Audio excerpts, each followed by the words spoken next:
सब लोग ध्यान से सुन लो।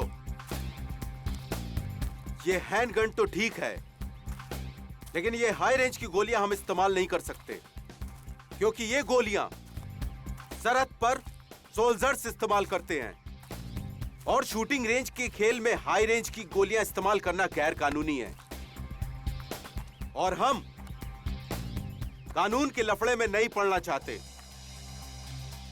Okay guys, ready? Yes sir. अब आप सभी लोग अपने अपने शूटिंग गॉगल्स और हेडफोन लगाएं।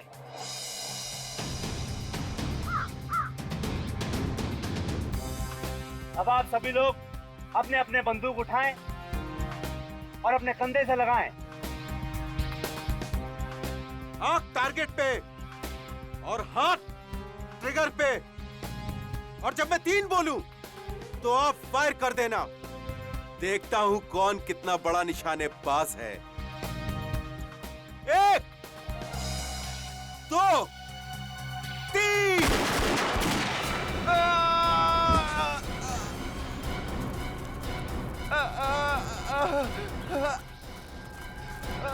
सर रोहित को गोली लगी। अरे कहाँ लगी इस गोली? शोल्डर पे। अरे ओह गॉड, मुझे बचा लो सर, मैं मरना नहीं चाहता सर। कुछ नहीं होगा तुम्हें, तुम घबराओ नहीं। ईशान, ये क्या किया तुमने? मार दिया इसको। Have you gone mad? तुमने सेटेंडर पे गोली क्यों चला दी? इसे फौरन हॉस्पिटल लेके जाना होगा। चलो सर आप सही कह रहे, जल्दी जल्दी जल्दी ले चलिए। चलो चलो। ये आपने सही नहीं किया ईशान। अरे बकवास मत करो। हाँ, इसमें ईशान की गलती नहीं है। सिर्फ तुम लोगों को मालूम था ना यहाँ शूटिंग रेंज में फायरिंग हो रही है, फिर तुम लोग यहाँ क्या कर रहे थे? सर पर इसमें इन लोगों की क्या गलती है? ये लोग तो रेंज से हट के खड़े थे। गलती तो ईशान की है। इसे इतना टेढ़ा निशान क्यों लगाया? हाँ, खुद को स्टेट लेवल का शूटर कहते हो तुम? हर शूटर को यह सिखाया जाता है कि हैंडगन चलाना कितनी जिम्मेदारी का काम है। करेक्ट। और तुम इतने सीनियर शूटर होने के बाद भी इतनी बड़ी जिम्मेदारी कैसे भूल सकते हो? ईशान, तुम तो भगवान से प्रार्थना करना शुरू कर दो, क्योंकि अगर इस अटेंडेंट को कुछ हो जाता है ना तो तुम तो बुरे फंसे। मैं अकेला क्यों फंसूंगा? अरे फंसेगे तो ये भी। अरे दिमाग खराब करके रखा है मेरा। अरे कुछ भी गोली मारती ऊपर से। कौन बोल रहा है? हैं?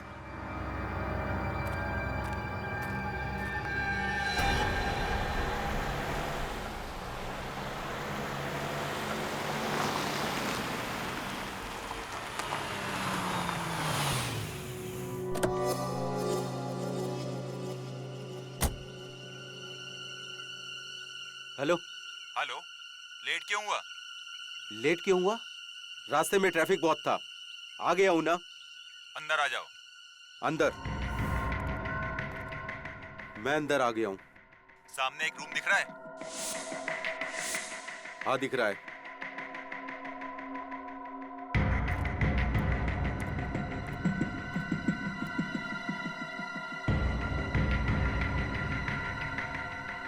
बोल अब।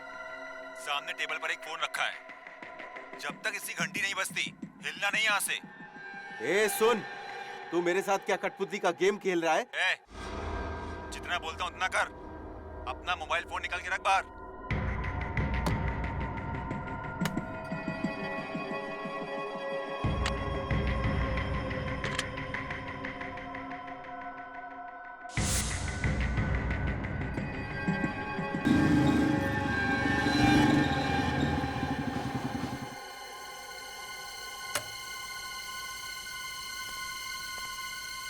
हेलो।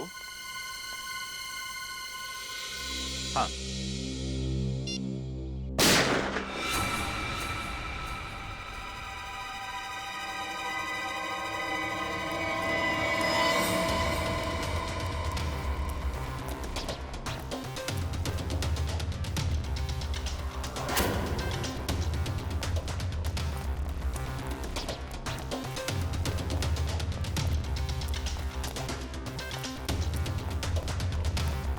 ये क्या?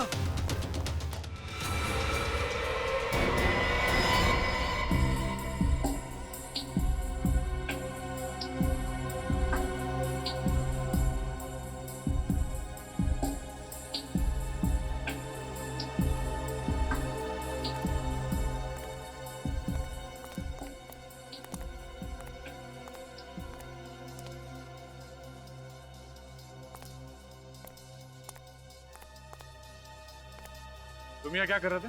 सर मैं तो एक लड़की की मदद कर रहा था। वो बेचारी अपने पति को ढूंढ रही थी और मुझे कहा कि इस मिल के अंदर आके ढूंढो। मैं यहाँ पे आ गया और मुझे आते से यहाँ पर गोली चलने की आवाज सुनाई दी और मैं यहाँ भाग के आ गया।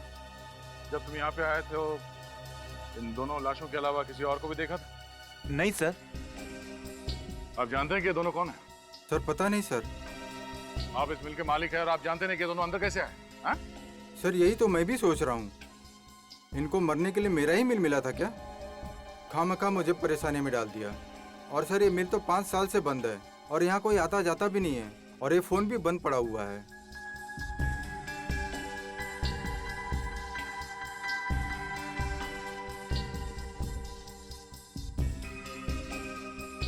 कोई वॉचमैन नहीं है यहाँ पे? सर था एक वॉचमैन, लेकिन बच्चों की छुट्टियाँ होने की वजह से वो 1 महीने पहले गांव चला गया।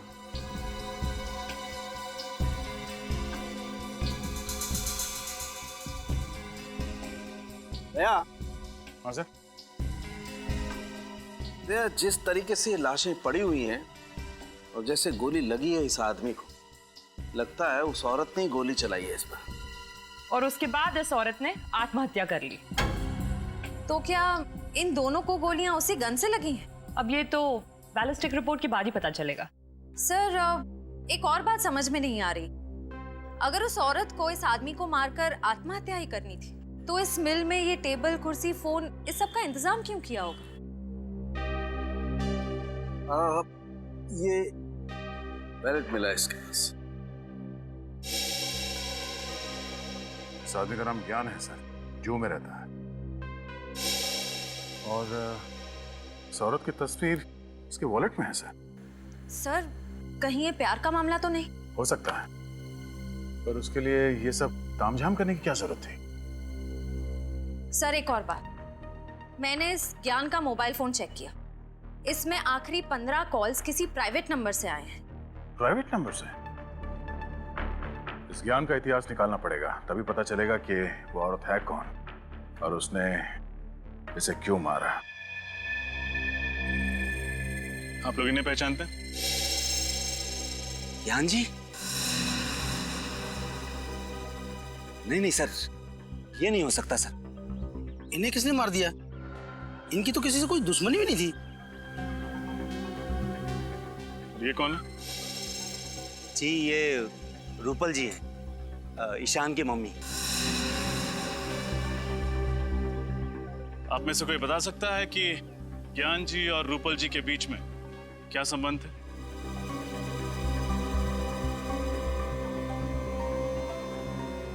देखिए, हमें शक है कि रूपल जी ने ही ज्ञान जी का खून किया है और फिर खुद को गोली मार के आत्महत्या कर ली। सर रूपल जी और ज्ञान जी की तो सगाई हुई थी और वो दोनों अगले ही महीने शादी करने वाले थे। लेकिन क्या? सर लेकिन ईशान को ये रिश्ता मंजूर नहीं था।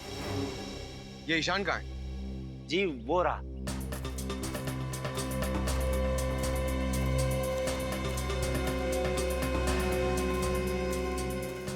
क्या हुआ सर? आपने इतना अर्जेंटली क्यों बुलाया? और ये लोग कौन है? हम लोग सीआईडी से। ईशान, हमें आपसे आपकी माँ रूपल जी और ज्ञान जी के बारे में कुछ बातें करनी है। देखिए सर, आपको मेरी मम्मी के बारे में जो पूछना है पूछिए, मगर मुझे ज्ञान जी के बारे में कोई बात नहीं करनी। देखिए ईशान, खून का मामला है, थोड़ा तो कोऑपरेट करना पड़ेगा। खून? किसका खून? ज्ञान जी का। क्या? पवन मिल्स में हमें उनकी लाश मिली है, किसी ने उन्हें गोली मार दी है और हमें तो मैं क्या करूं? मैं मानता हूं कि मैं उनसे नफरत करता था, पर मैंने उन्हें नहीं मारा। जी नहीं, आपने नहीं, लेकिन आपकी माँ ने उन्हें मारा और उसके बाद उन्होंने आत्महत्या कर ली। क्या? माँ ने आत्महत्या? ये आप क्या कह रहे हैं सर? सर मेरी ईशान, मैं आपका दर्द समझ सकता हूँ। क्या आपको लगता है कि आपकी माँ ने आत्महत्या की होगी? बिल्कुल नहीं सर। सर वो तो कितने खुश थी सर, हमेशा की तरफ टाइम पे उठी भी, योगा की और 9 बजे ऑफिस के लिए निकल गई। सर ये नहीं हो सकता सर। संभालिए अपने आप। आपको ज्ञान जी के बारे में जो कुछ भी पता है प्लीज हमें बताइए। मैं आपको बताता हूँ। यहाँ पर एक छोटा सा हादसा हुआ था जिसमें एक अटेंडेंट को हल्की सी चोट लग गई थी। उस अटेंडेंट को जब हॉस्पिटल ले जा रहे थे तब ज्ञान जी को एक फोन आया था। वो फोन सुनते ही ज्ञान जी बहुत घबरा गए थे। नर्वस होकर तुरंत ही यहाँ से चल दिए। गए कहाँ थे आपको पता है? जी नहीं, कहाँ गए इसका पता नहीं चला। कितने बजे गए थे ज्ञान जी यहाँ से? तकरीबन 12 बजे। सर ईशान सर पहले ही चले गए थे, ज्ञान जी से भी पहले। सर रूपल जी ऑफिस गई थी और ज्ञान जी शूटिंग रेंज से निकले। फिर ये लोग पवन मिल्स कैसे पहुंचे? और फिर ज्ञान जी को फोन किसने किया होगा? लेकिन ज्ञान जी को मारने के बाद रूपल जी ने आत्महत्या क्यों कर ली? इन सभी सवालों के जवाब हमें ढूंढने हैं।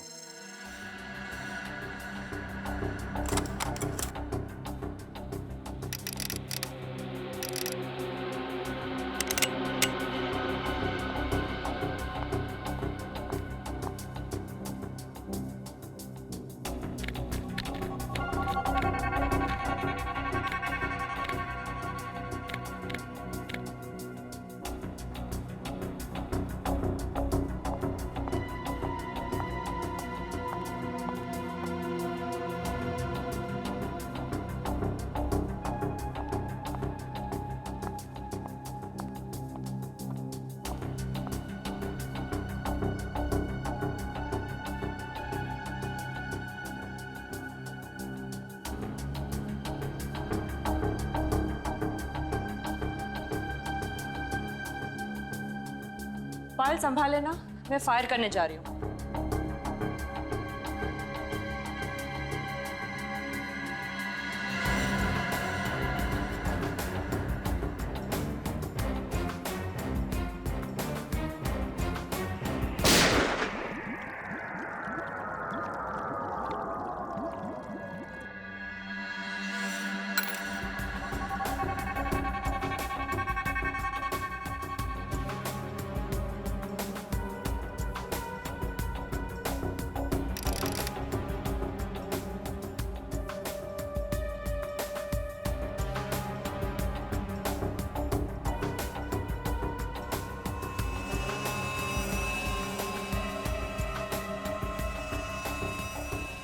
मैम, हाँ ये देखिए 3 घंटे में 3 बार रिपोर्ट निकाली, फिर भी रिजल्ट वही आ रहा है। क्या रहा रिजल्ट? मैम आप खुद चौंक जाएंगी, देखिए तो सही। ये देखिए। अरे ये क्या? जो सोचा था उसका बिल्कुल उल्टा निकला। रूपल की मौत ज्ञान जी की मौत के 6 घंटे पहले हुई है। चेक कर लो अच्छी तरीके से, देखो कुछ मिलता है क्या। तो मुझे ऐसा लगा कि मैडम अपने फार्म हाउस में आराम करने गई होगी। तो अक्सर शनिवार रविवार जाया करती थी। आप उनके ड्राइवर हैं, आपको लेकर नहीं जाती थी क्या? सर जाती थी साहब, लेकिन इस बार पता नहीं। साहब उनकी मौत कैसे हुई? उनके सिर पे गोली लगी है और ज्ञान जी के सीने में। हमें शक है कि उन्होंने आत्महत्या की है। नहीं साहब, वो आत्महत्या क्यों करेंगी? क्या? ये तो पता चल ही जाएगा। आखिरी बार कब देखा आप लोगों ने मैडम को? साहब कल सुबह मैं खुद उन्हें ऑफिस छोड़ने गया था। कितने बजे? सर 9 बजे। 9 बजे। उसके पहले और उसके बाद में क्या क्या हुआ याद करके बताओ। जो चीज तुमको जरूरी नहीं लगे वो भी बताना, सब कुछ डिटेल में। ओके साहब, वो दिन मैडम लेट उठी थी, फिर जल्दी जल्दी तैयार हो गई और बगैर नाश्ता किए ही गाड़ी में जाके बैठ गई। फिर 9 बजे मैं उन्हें ऑफिस लेके गया। फिर मैडम का 10:30 बजे फोन आ गया कि गाड़ी निकालो। फिर मैं उन्हें जंबो मॉल लेके गया। Jumbo mall? सुबह सुबह ऑफिस का काम छोड़ के 10:30 बजे वो मॉल चली गई? साहब मुझे भी बड़ा अजीब सा लगा, क्योंकि वो मुझे अपने साथ लेकर नहीं गई। क्यों? तुम्हें साथ क्यों लेके जाएंगे? पिछले 3 सालों से वो मुझे अपने साथ लेकर जाती थी, उनका सामान उठाने के लिए। अच्छा, मतलब मॉल जाने का कोई प्लान नहीं था उनका, अचानक चली गई वहां पे। सर सर लगता है रूपाली जी आत्मघाती स्वभाव की थी। ये देखिए, नाइट स्लीप 30 mg, ये नींद की गोली है सर, बहुत पावरफुल। Doctor Kundan, psychotherapist. पिछले 1 साल से दवाई खा रही है।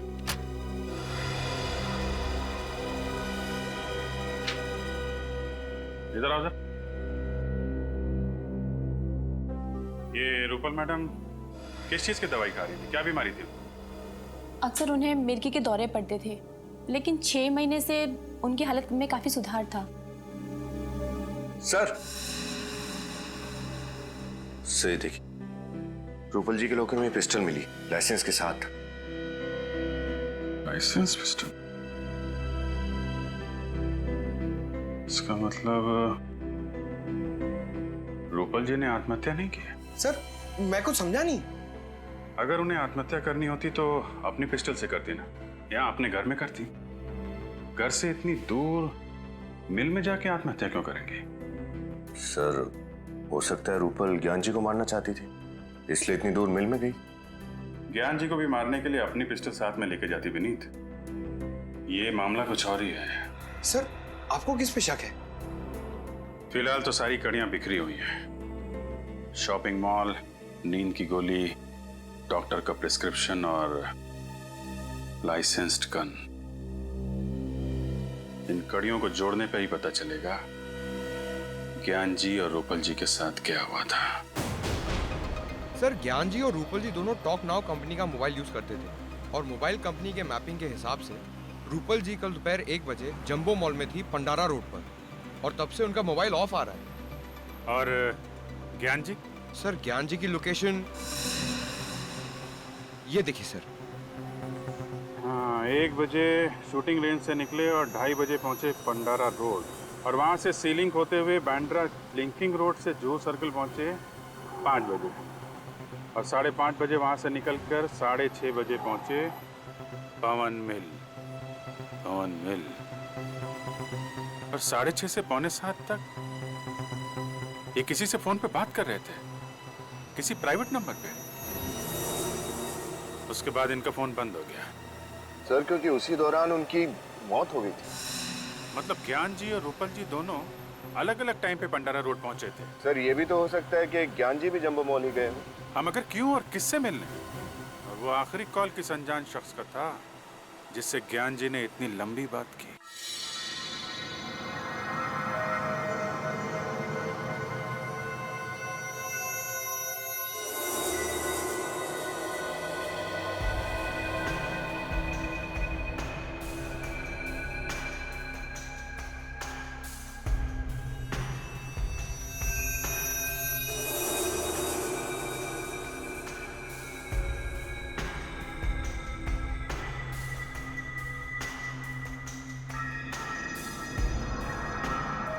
रतन जी सर।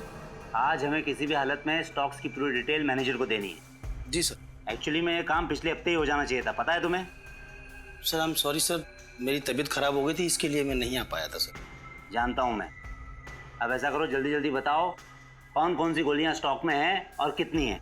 जी सर, ये 315 बोर की सर 21 गोलियाँ हैं, और इसी का कर्टन एक पैक है सर इधर। सर ये 12 बोर की 50 गोलियाँ हैं, और ये हैं 9 mm की इम्पोर्टेड रिवॉल्वर की गोलियाँ। कितनी है? 35। और सर 9 mm पिस्टल की गोलियों का बॉक्स है 2 3। ये क्या? ये बॉक्स तो खुला हुआ है। हाँ सर। तो तुमने ये बात मुझे पहले क्यों नहीं बताई? सर मुझे लगा कि ये बॉक्स आपने खोला होगा। अरे पागल हो गए हो क्या तुम? अगर ये बॉक्स मैंने खोला होता तो क्या मैं तुमसे सवाल करता? और ये क्या? इसमें 6 गोलियां गायब है, कहाँ गई वो 6 गोलियां? सर मुझे नहीं मालूम सर। सर आप मुझ पर शक कर रहे हैं सर। तो फिर क्या करूं? तुम्हारे अलावा और किसकी हिम्मत हो सकती है यहाँ से गोलियां ले जाने की? सर मैं पिछले 5 सालों से यहाँ काम कर रहा हूँ, और सर 5 सालों में एक भी खाली कारतूस इधर से उधर नहीं हुआ। सर ये 6 गोलियां मैं क्यों चुराऊंगा सर? मैंने नहीं की चोरी सर इसकी। देखो रतन। जी सर। यह एक कानूनी अपराध है, और अगर इन गोलियों की वजह से कुछ हो गया ना तो उसके लिए हम दोनों को जिम्मेदार ठहराया जाएगा। इसलिए मुझे इस बात की रिपोर्ट मैनेजर को करनी होगी। और हाँ, वो कल तुम शूटिंग रेंज से कहीं बाहर नहीं गए थे क्या? हाँ सर, सुबह में मैं शूटिंग रेंज का दरवाजा खोलकर बाथरूम तक गया था सर। तो सर मैंने देखा कि ईशान और जिया इधर आए। ईशान और जिया, वो भी सुबह सुबह? सर मैंने भी तो ये सवाल उनसे पूछा, लेकिन उन्होंने कोई जवाब नहीं दिया और सीधा अंदर चले गए सर। उन दोनों का सुबह सुबह यहाँ आना और शाम को मिस्टर ज्ञान का खून हो जाना, ये दोनों बातें संयोग नहीं हो सकती रतन। सर आपका मतलब है कि ईशान ने ही ज्ञान जी को? डॉक्टर तारिका प्लीज मजाक मत कीजिए, ये हो ही नहीं सकता। फ्रेडी से मैं मजाक नहीं कर रही हूँ, आइए दिखाती हूँ। ये देखिए, रूपल की मौत दोपहर को 1 और 2 बजे के बीच हुई थी और ज्ञान जी को शाम को 6 और 7 बजे के बीच मारा गया था, ठीक उसी गन से जो गन हमें रूपल के हाथों से मिली थी। तो मतलब पहले रूपल जी का खून किया गया दोपहर को, और उसके बाद ज्ञान जी को मारा गया शाम को, और फिर उसी गन को मरी हुई रूपल के हाथों में थमा दिया। मतलब रूपल जी ने आत्महत्या नहीं की है, किसी ने प्लानिंग के साथ खून किया है उसका। हाँ, इस बात को साबित करने के लिए मेरे पास सबूत है। रूपल के पेट में से मुझे अजीनोमोटो, सोया सॉस और विनेगर के कुछ अंश मिले। डॉक्टर तारिका, ये सारी चीजें तो चाइनीज खाने में होती है ना? हाँ फ्रेडी सर, रूपल ने मरने से पहले चाइनीज खाना खाया था और इसके पेट में से मुझे भारी मात्रा में सिपोक्सिन मिला है, जो नींद की दवाई बनाने में इस्तेमाल किया जाता है। मतलब इन्होंने नींद की गोली ली थी? ली थी या धोखे से दी गई थी ये तो नहीं बता सकते, लेकिन जाहिर है जो इंसान नींद में होता है वो आत्महत्या तो नहीं कर सकता, क्योंकि मानसिक तौर पे वो इतना होश में ही नहीं होता है कि वो आत्महत्या कर सके। सर, जहां पर रूपल जी ने चाइनीज खाना खाया था, वो नींद की गोलियां शायद वहीं पे दी गई होगी। हो सकता है फ्रेडी, दया सर को इन्फॉर्म कर देता हूँ। हेलो दया सर। सर, हम एक चाइनीज रेस्टोरेंट में तो पूछ चुके हैं, वहाँ किसी ने रूपल जी को नहीं पहचाना। देखते हैं शायद यहाँ कोई पहचान ले। ध्यान रखना आगे जैसे कोई गलती नहीं होनी चाहिए। जी साहब। Sir, table for couple sir. नहीं, हम लोग खाना खाने नहीं आए, कुछ सवाल पूछने हैं। सवाल? कैसा सवाल? देखिए हम लोग CID से हैं। Sorry sir. आप सॉरी क्यों बोल रहे हैं? हमें थैंक यू बोलने का मौका दीजिए। अच्छा ये बताइए कि परसों दोपहर को एक आदमी और एक औरत यहाँ खाना खाने के लिए आए थे और उसी दिन उनका खून कर दिया। श्रेया? खून? जी। ये दो। शैलेश? हाँ सर बोलिए। कल ये दोनों हमारे रेस्टोरेंट में आए थे ना? अरे ये औरत जिसने शेजवान फ्राइड राइस और मंचूरियन ग्रेवी का ऑर्डर दिया था और खाते खाते उनको चक्कर भी आया था, खुद भी गिर गई थी और प्लेट भी नीचे गिरा थी। हाँ सर, इसी की वजह से तो आपने रसोइया को डांटा भी था। साथ में आदमी भी था ये? नहीं साहब, आदमी ये नहीं था, आदमी और कोई था।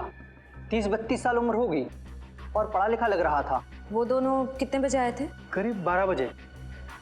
दोनों खाना खा रहे थे कि अचानक मैडम बेहोश होकर गिर गई। हम सब बहुत घबरा गए, लेकिन वो आदमी बिल चुकाकर फटाफट मैडम को लेकर निकल गए यहाँ से। मतलब औरत जानबूझ के बेहोश नहीं हुई है, नींद की दवाई दी गई थी उसे।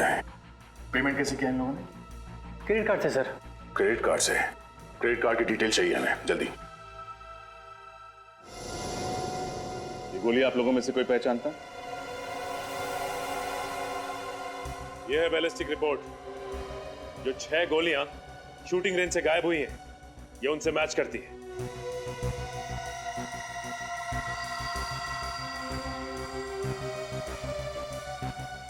बोलो जिया, तुमने ही चुराई थी नहीं गोली? सर आप ये क्या कह रहे हैं? मैंने कोई चोरी नहीं की है। झूठ मत बोलो, कल सुबह सुबह ईशान के साथ तुम ही आई थी ना यहाँ? हाँ सर, ये बात सच है कि कल मैं और ईशान सुबह सुबह जल्दी पहुंच गए थे, लेकिन इसका मतलब ये तो नहीं कि मैंने कोई चोरी की हो। इनफैक्ट मैं तो अपनी जगह से हिली तक भी नहीं थी। बट यस, ईशान लगभग 15 मिनट के लिए कहीं गायब हो गया था, है ना ईशान? नहीं, मैंने किसी को नहीं मारा। भागने की कोशिश भी मत कर। तुम्हारी भलाई इसी में है कि सब कुछ सच सच बता दो। सर ये सच है कि 6 गोलियां मैंने ही चुराई थी, क्योंकि मैं ज्ञान सर से नफरत करता था और नहीं चाहता था कि वो मेरी माँ से शादी करे। इसलिए तुमने उन्हें मार दिया? नहीं, मैंने उन्हें नहीं मारा। ज्ञान सर को मारने के इरादे से मैंने गन में चुराई हुई 6 गोलियां डाली थी और उनका पीछा करते करते मैं पंडारा रोड के जम्बो मॉल तक भी पहुंच गया था, लेकिन मेरी गाड़ी अचानक एक भिखारी से टकरा गई, इसलिए उसे देखने के बहाने मैं बाहर उतरा। लेकिन जब मैं वापस गाड़ी में आया तो मैंने देखा कि मेरी गन सीट पे से गायब थी। वो गन जो तुम्हारी गाड़ी से चोरी हुई किस कंपनी की थी? ग्रे मेटल कंपनी की थी, 9mm बोर की थी। यही है वो पिस्टल?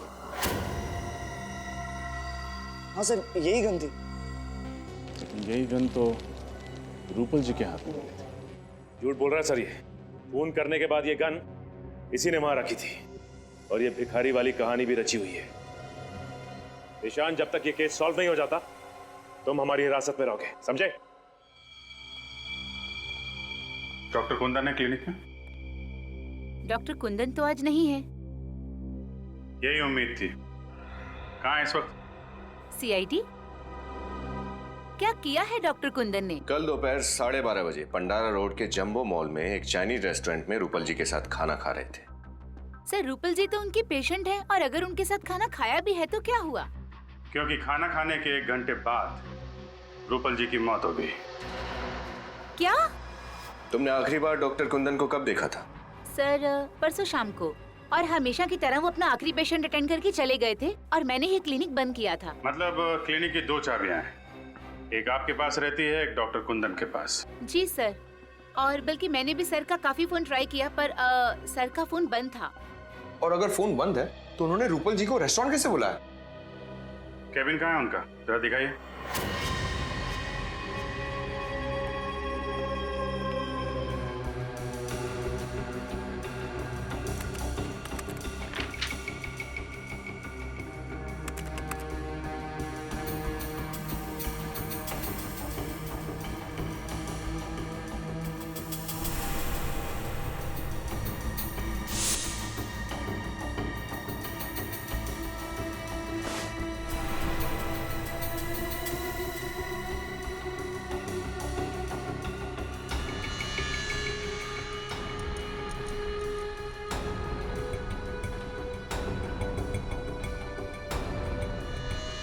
ये खून से सने हुए बाल क्या कर रहे हैं यहाँ पे?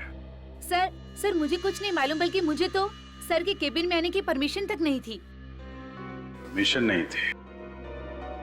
लगता है खाना खाने के बाद कुंदन जी यहाँ रूपल के साथ आए, यहाँ पे उसका खून किया और फिर लाश वहां ठिकाने लगा दी।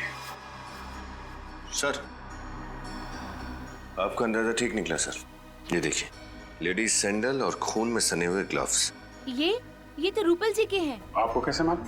वो सर, एक्चुअली मुझे ना इन सैंडल्स का डिजाइन बहुत पसंद था, बल्कि मैंने रूपल जी से पूछा भी था कि उन्होंने ये कहाँ से खरीदे। अगर रूपल जी का खून डॉक्टर कुंदन ने किया है तो फिर ज्ञान जी को भी इसी ने मारा होगा। सर, एक बहुत अजीब बात है। डॉक्टर कुंदन एक साइकोथेरेपिस्ट है, फिर उन्होंने मेडिकल स्कूल में मुर्दों की परीक्षण की परमिशन क्यों मांगी? हाँ?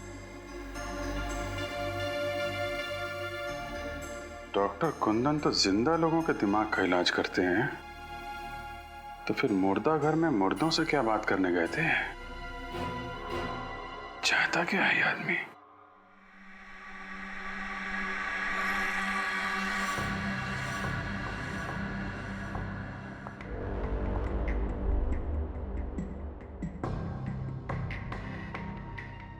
और डॉक्टर तारिका, कौन सी नई बात पता चली?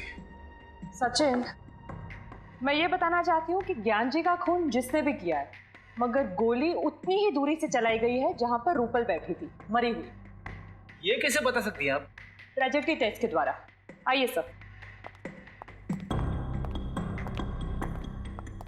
ये देखिए, गोली यहां से चली और यहां से बाहर निकली।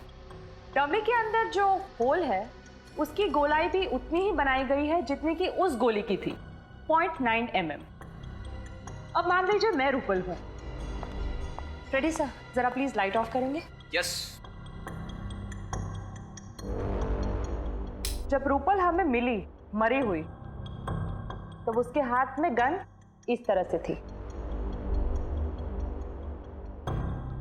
अब ये लेजर ये साबित करेगा कि जब ज्ञान जी पर गोली चली तब खूनी कितनी दूरी पे था और गोली किस एंगल से चली। ऐसा हुआ था सब कुछ। रेडी सर, जरा लाइट्स ऑन करेंगे प्लीज। यस। एक बात समझ में नहीं आ रही। माना कि रूपल जी के हाथों में गन पाउडर लगा हुआ था, लेकिन जब ज्ञान जी की मौत हुई उससे पहले ही रूपल मर चुकी थी। तो फिर रूपल ने गोली चलाई तो चलाई कैसे? सर अगर ज्ञान जी को सामने से गोली मारी है तो फिर उन्होंने खूनी को देखा कैसे नहीं? और तो और उन्होंने अपने आप को बचाने की कोशिश कैसे नहीं की? रेडी, कुछ तो ऐसा है जो हम लोग देख नहीं पा रहे, क्योंकि दुनिया का कौन सा ऐसा आदमी होगा जो मौत को सामने से आता देख अपने आप को बचाना नहीं चाहेगा। आप सब लोग मेडिकल स्टूडेंट्स हैं, इसलिए रिगर मॉर्टिस की थ्योरी के बारे में तो आप सब लोगों को बहुत अच्छी तरह पता है। आज हम प्रैक्टिकली देखेंगे कि रिगर मॉर्टिस आखिर कैसे होता है। किसी भी आदमी के मरने के बाद उसके शरीर में केमिकल चेंजेस कैसे आते हैं। उसके मरते ही कुछ घंटे के अंदर उसका ब्लड ठंडा हो जाता है और उसके शरीर के अलग अलग हिस्से सिकुड़ जाते हैं। लगभग 3 घंटे बाद रिगर मोर्टिस का असर शुरू होता है और इसकी शुरुआत चेहरे से होती है और तकरीबन 12 घंटे बाद शरीर का पूरा खून जम जाता है और शरीर इतना ठंडा पड़ जाता है कि इसे हिला पाना नामुमकिन होता है। सर 48 घंटे से लेकर 60 घंटे के अंदर तक शरीर का सड़ना और गलना भी शुरू हो जाता है ना? करेक्ट, लेकिन इतने घंटे तक हम वेट नहीं कर सकते। हम लाश की वीडियो रिकॉर्डिंग करते हैं ताकि उसे बाद में देखा जा सके कि उस लाश पे उस रिगर मॉर्टिस का कितना असर हुआ। एक्सक्यूज मी सर, आपसे कोई मिलने आया है। ओके, एक्सक्यूज मी, मुझे कोई मिलने आया है। Hello Ferguson, okay. Hi, how are you? कैसे हैं आप? मैं अच्छा हूँ, आप कैसे? या आई एम गुड। आप किसी परमिशन लेटर के बारे में जानना चाहते थे? हाँ, वो doctor Aarav, psychotherapist doctor Kundan ने इस लेटर के जरिए आपसे गुजारिश की थी कि वो यहाँ आकर देखना चाहते हैं कि मर जाने के बाद आदमी के शरीर में क्या क्या बदलाव आते हैं। Doctor Kundan, human psychology doctor, मैं जानता हूँ उन्हें। इन्होंने परमिशन ली थी लेकिन अपने लिए नहीं, किसी और के लिए। क्या कोई और आया था यहाँ पे राइगर मॉर्टिस की जानकारी हासिल करने के लिए? हाँ, एक लड़की थी, मेडिकल स्टूडेंट थी, 1 महीने में कई बार आती थी वो, और राइगर मॉर्टिस का लाशों के ऊपर क्या इफेक्ट होता है उसे देखती थी। उसके बाद अपने नोट्स बनाती थी। उसके बाद हम लोग जो सारा दिन रिकॉर्डिंग करते हैं शाम को उसे भी लेके जाती थी। लेकिन इतनी टैलेंटेड और इतनी लगन वाली लड़की मैंने पहले कभी नहीं देखी। आई विश के वो बहुत बड़ी डॉक्टर बनेगी। और इस लड़की को डॉक्टर कुंदन ने भेजा था? जी। आपको उस लड़की का नाम याद है? इसका नाम जिया, जिया था उसका नाम। जिया? सर कहीं ये वही जिया तो नहीं जिसने ईशान के खिलाफ गवाही दी थी? सर मेरे पास उसका नंबर है, ये देखिए। मैंने भी जिया को कई दफा कॉल किया, ये उसका नंबर। तो नंबर मैच करना। रिगर मोर्टिस का असर धीरे धीरे शरीर के निचले भाग पर भी होने लगेगा। सर ये वही जिया है। ये वही जिया है। डॉक्टर कुंदन ने रूपल को मारने से पहले जिया को यहाँ पे राइगर मॉर्टिस की जानकारी हासिल करने के लिए भेजा, लेकिन क्यों? दया, तुम्हारे इस क्यों का जवाब है मेरे पास। जवाब है?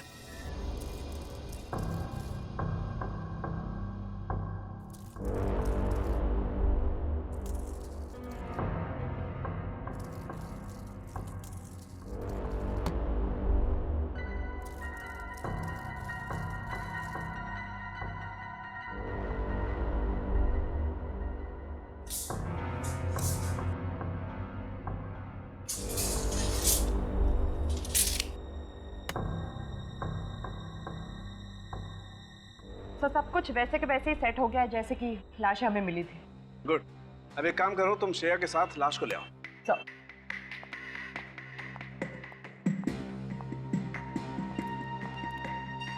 डॉक्टर साहब, यहाँ पे पुतला, बाहर उस लड़की की लाश, अब यहाँ पर क्राइम सीन को रिकंस्ट्रक्ट करने की कोशिश कर रहे हैं क्या? हाँ दया, बिल्कुल वही कर रहा हूँ। और मैंने ऊपर कैमरा भी फिट कर दिए हैं जो सारी रिकॉर्डिंग करेंगे ताकि हमें मॉनिटर पे पता चल जाएगा बाहर कि अंदर क्या हो रहा है।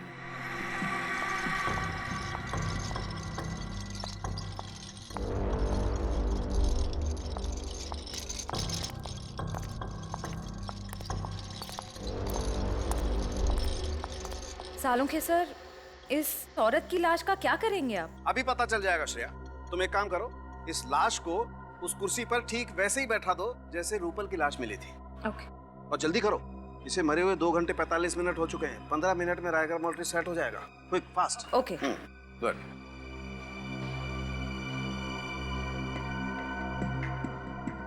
गुड।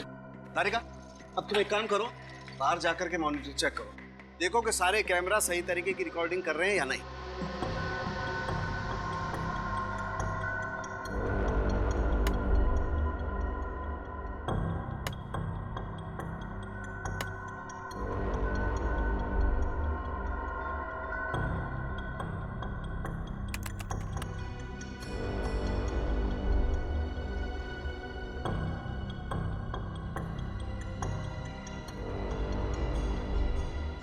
श्रेया, एक काम करो, इसके हाथ में वो गन वैसे ही पकड़ा दो जैसे रूपल के हाथ में थी। क्विक।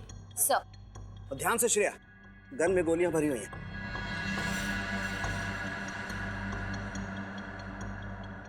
दया, बॉक्स में एक लकड़ी का पीस होगा, देखो जरा।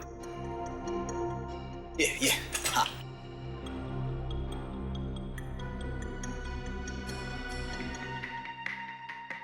दया, लाश में रायगर मोर्टिस सेट होना शुरू हो गया। अच्छा, तो सर मॉनिटर रूम में चल के देखते हैं आपकी मेहनत क्या रंग दिखाती है। चलो।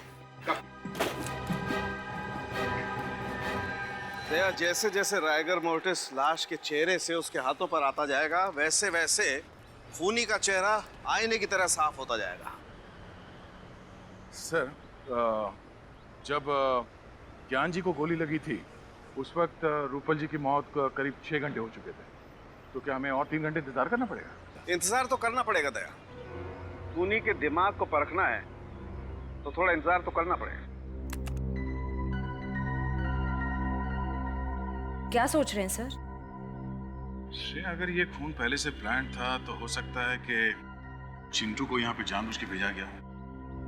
चिंटू का यहाँ पे आके लाश देखना भी प्लान हो, क्योंकि अगर चिंटू यहाँ पर नहीं आता तो हमें पता नहीं चलता इस लाश के बारे में। हो सकता है सर, लेकिन चिंटू कह रहा था कि उसे यहाँ किसी औरत ने भेजा था। हो सकता है खूनी कोई औरत ही है। इस केस में 2 औरत है, एक ये रूपल जो मर चुकी है और दूसरी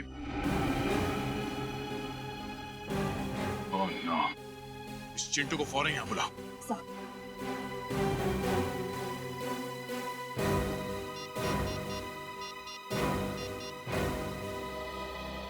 चिंटू, इंस्पेक्टर श्रेया बोल रही हूँ सीआईडी से। देखो, तुम जल्द से जल्द पवन मिल्स में आ जाओ। ठीक है।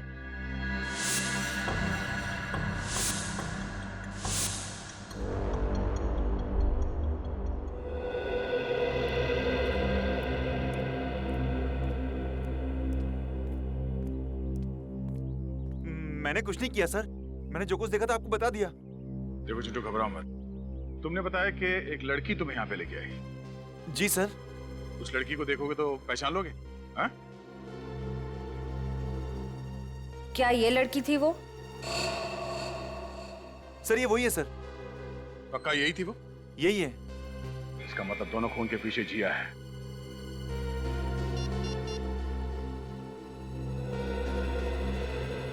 रजत, फौरन जिया के घर जाओ, उसे अरेस्ट कर लो।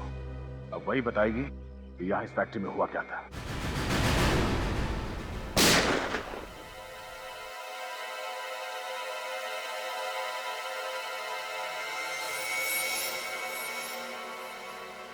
सीआईडी?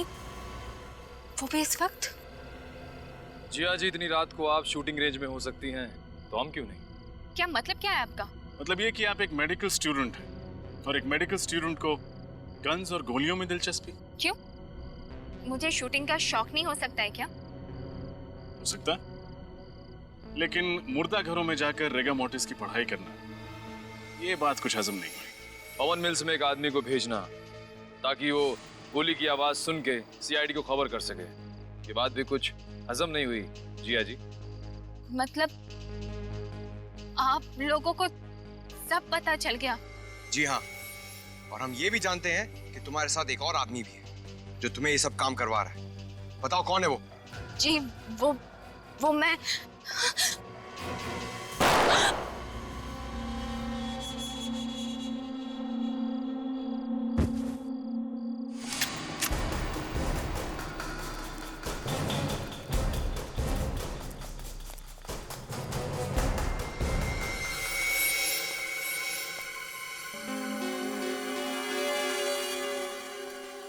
हाथ से निकल गया।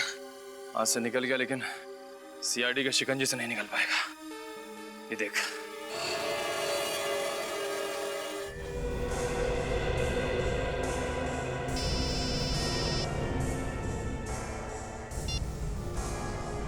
हेलो। हाँ क्या? ठीक है, तुम उस गन को संभाल के रखना, वो गन ही हमें खूनी तक पहुंचाएगी। ओके।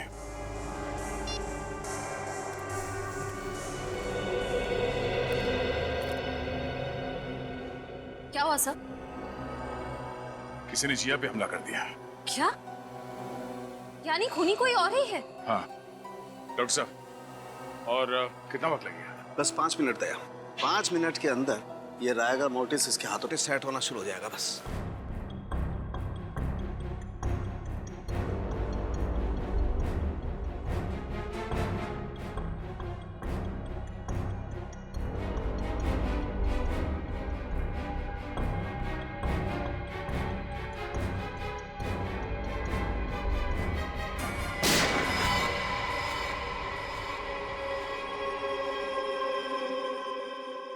ये देख, ऐसे हुई थी मौत। पर अगर ज्ञान जी के सामने रूपल जी की लाश थी तो उन्हें वो लाश दिखी कैसे नहीं? इसका मतलब है जरूर कुछ तो होगा ज्ञान जी और रूपल जी के बीच, जिसकी वजह से ज्ञान जी को रूपल जी की लाश नहीं दिखी। लेकिन क्या? अंदर चल के देखते हैं सर।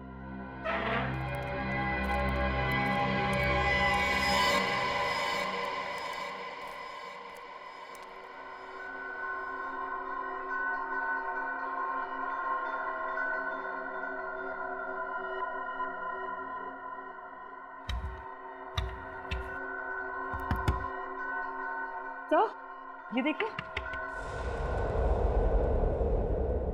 बॉक्स पिलर क्या है क्या इसमें?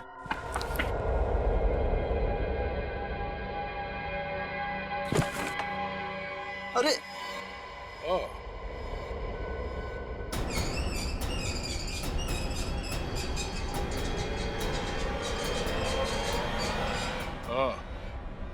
तो ये है वो राज जिसकी वजह से ज्ञान जी के सामने बैठी हुई मौत उन्हें नजर नहीं आई। ये पर्दा देखो दया, ये छेद देख रहे हो पर्दे पे? पर्दे पर ये छेद गोली लगने की वजह से हुआ है। ये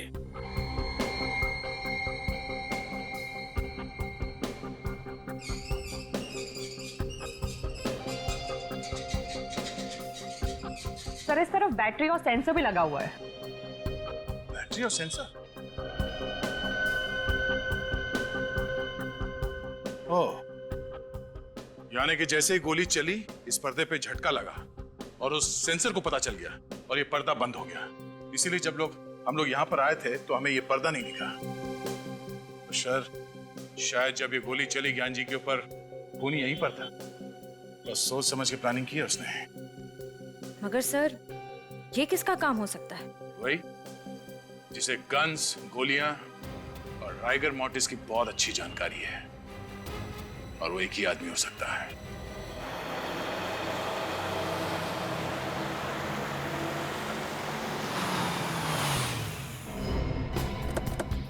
गुड मायरा, मैंने तुम्हें कितनी बार समझाया, राइफल हमेशा कंधे के लाइन में होनी चाहिए। ऐसे, बिल्कुल ऐसे। Okay sir. Okay okay. अब गोली बिल्कुल निशाने पे लगेगी। मायरा, अनिकेत सर जो सिखा रहे हैं वो ध्यान से नहीं सीखोगी तो जिसने रूपल जी का और ज्ञान जी का खून किया उसके जैसा शार्प शूटर कैसे बनोगे? अरे सर, ये किसी का खून तो क्या, अंधेरे में किसी को जख्मी भी नहीं कर सकती है। सर जिया ठीक तो है ना? जिंदा है, लेकिन अफसोस की बात यह है कि खूनी अभी भी पकड़ा नहीं गया। सर तो फिर आप लोग खूनी को पकड़ते क्यों नहीं? आप जानते हैं खूनी कौन है? खूनी को मैं नहीं तो सर। मगर हम जानते हैं कि खूनी इसी शूटिंग रेंज में। आप हम लोगों पे शक कर रहे हैं? शक ही नहीं, पूरा यकीन है कि खूनी आप ही में से कोई एक है। कौन है वो? पहले आप ये बताइए कि शूटिंग रेंज में बिना चेकिंग के गोली या गन लाना या ले जाना मुमकिन है? नहीं, बिल्कुल नहीं, क्योंकि हमारी सिक्योरिटी बहुत चुस्त है। बिल्कुल सही कहा आपने। अब जरा ये देखिए, ये वही गन है जिससे जिया पर हमला हुआ था। क्या इस तरह की गन आपके शूटिंग रेंज में इस्तेमाल होती है? नहीं सर, इस तरह की गन तो हमारे यहाँ पर इस्तेमाल नहीं होती। तो फिर ये गन शूटिंग रेंज के अंदर आई कैसे? अच्छा, आप ये बताएंगे कि यहाँ पे कोई ऐसा आदमी है जिसकी इस शूटिंग रेंज में आते वक्त सिक्योरिटी जांच नहीं होती है? हाँ सर, एक तो ज्ञान जी और दूसरे अनिकेत सर। जब जिया पर हमला हुआ तब ज्ञान जी तो जिंदा थे नहीं, तो बचे सिर्फ अनिकेत सर।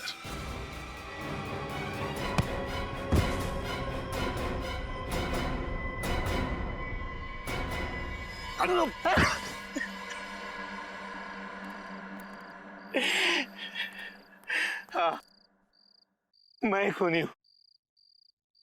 मैंने ही रूपल का खून किया है। दरअसल मुझसे ज्ञान और रूपल का रिश्ता देखा नहीं जाता था।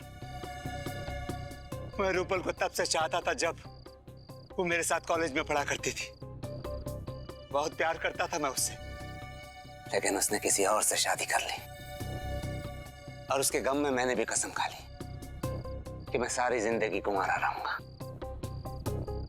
लेकिन एक दिन अचानक रूपल के पति की मौत के बाद मुझे ऐसा लगा कि शायद किस्मत मुझे एक और मौका दे रही है। लेकिन इससे पहले कि मैं अपने दिल की बात रूपल को कहता, ये ज्ञान बीच में आ गया और मेरी आंखों के सामने मेरा प्यार और उसकी बेशुमार दौलत मेरे हाथों से खिसकती नजर आई। ये बात मुझसे बर्दाश्त नहीं हुई। इसलिए रिगर मोर्टिस का अनोखा तरीका अपनाने के लिए तुमने पहले रूपल जी को मारा? हाँ, और उसके लिए मैंने डॉक्टर कुंदन और जिया की मदद ली। Sir, rigor mortis. Rigor mortis इंसान के मरने के ठीक 3 घंटे के बाद उसकी लाश में असर होना शुरू हो जाता है। लेकिन क्या हम ये पता लगा सकते हैं कि लाश के शरीर का कौन सा हिस्सा कब सिकुड़ना शुरू होगा? सर, ये कहना तो थोड़ा मुश्किल होगा, लेकिन हाँ, नामुमकिन बिल्कुल भी नहीं है। अगर आप लगातार लाश का निरीक्षण और परीक्षण करेंगे तो इस लाश की एक एक पेशियां कहां और कब सिकुड़ने लगेंगी, इसका ज्ञान आप हासिल कर सकते हैं। उसके बाद तुमने क्या किया? फिर मैंने रूपल की लाश को ले जाकर पवन मिल्स में रख दिया।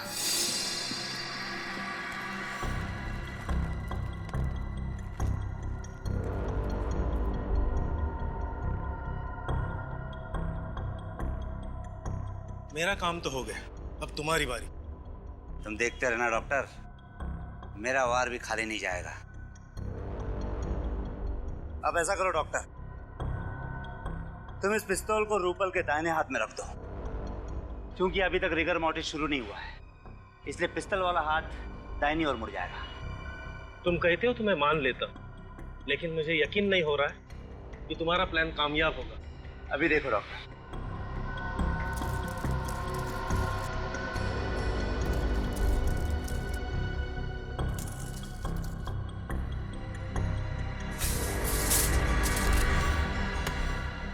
देखा डॉक्टर, जब अकल, हुनर और कोशिश ये तीनों एक ही जगह जमा हो जाती है ना, तो वहां पे सिर्फ एक ही चीज मिलती है, कामयाबी।